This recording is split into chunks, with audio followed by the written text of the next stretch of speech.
My haul on Free Comic Book Day, where I spent a lot of money, especially on this baby. Barry Windsor Smith's Conan Archives, Volume 2.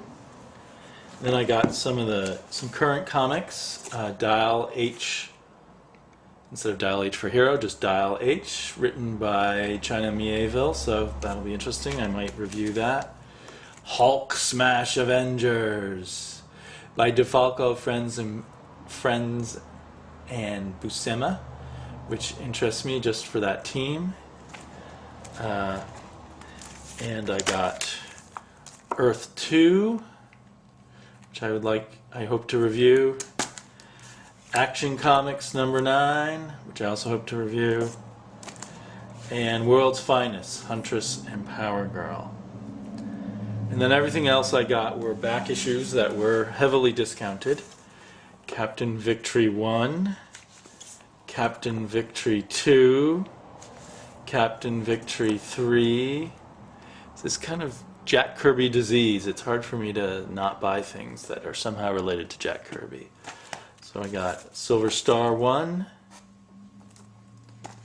Silver Star 2, Silver Star 3,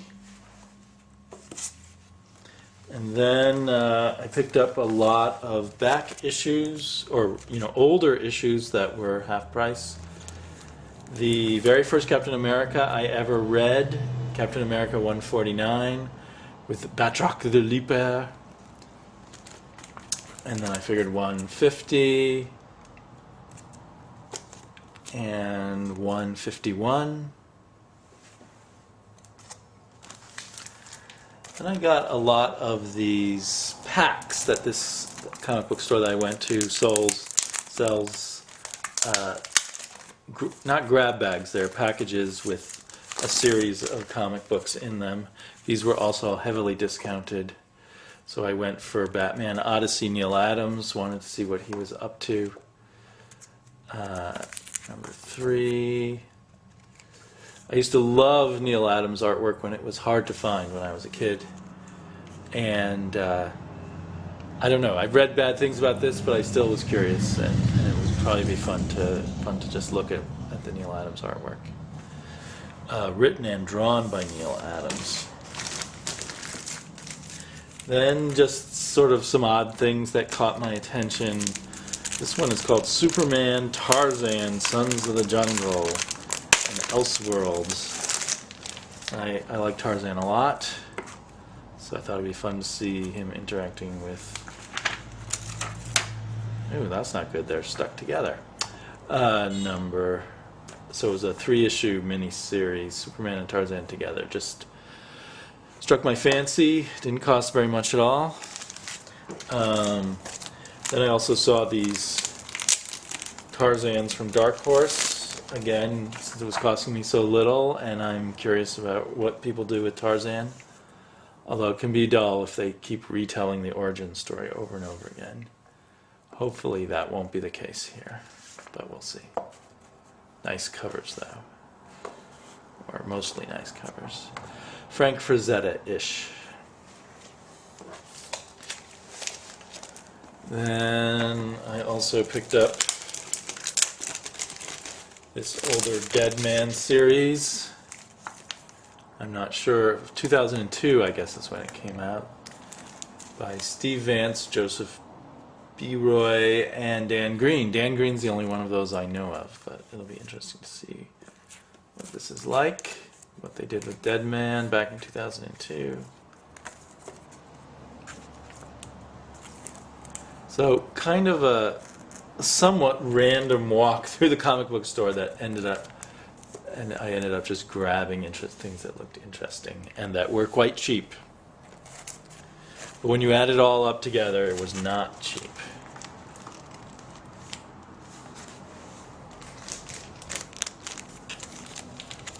And then I saw these All-Star Squadrons, and I'd heard Howler Mouse talking about the All-Star Squadron, and lately I've been realizing how much I loved all the old work of Roy Thomas.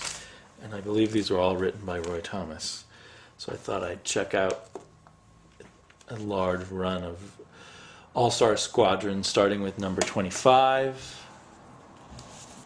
We got number 26, number 27, 28, 29, 30.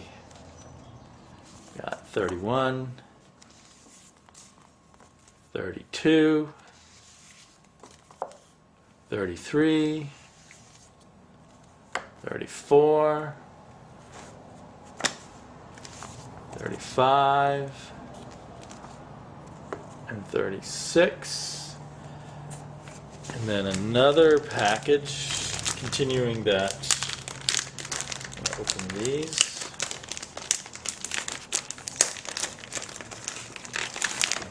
Continuing that run, 37. Superman and Captain Marvel battling it out. I think that also came up in one of Howler Mouse's videos. 38, 39, 40, 41. And it looks like these are all written by Roy Thomas, so the changing array of artists. 42, 43, drawn by Mike Baron.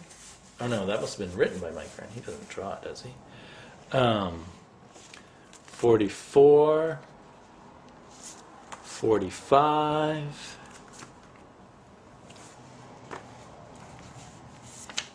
46,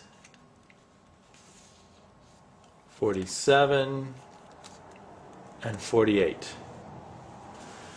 So if I read all of those and I still want to get more All-Star Squadron, I guess there's a lot more for me to dig into. Lots of reading ahead of me.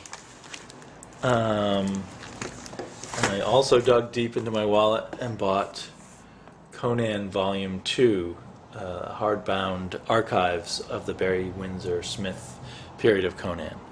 Probably my favorite Conan period. So that's my haul.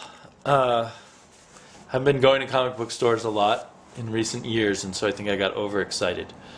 But I'll be doing some reviews in a bit. So check me out again later. Bye-bye.